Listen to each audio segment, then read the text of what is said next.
Hi friend, now I will tell you how to quickly and easily insert photos into ready-made PowerPoint masks. It doesn't matter which template of the designer Alexander Malice you bought, all the slides with the photo masks are built on the same principle.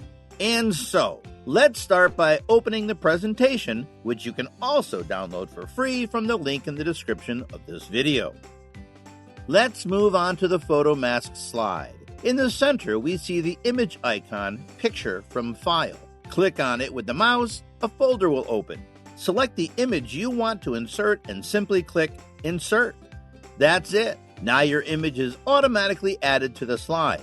Want to change the image? Right-click on the image and select Cut. Now you can choose another image for your slide.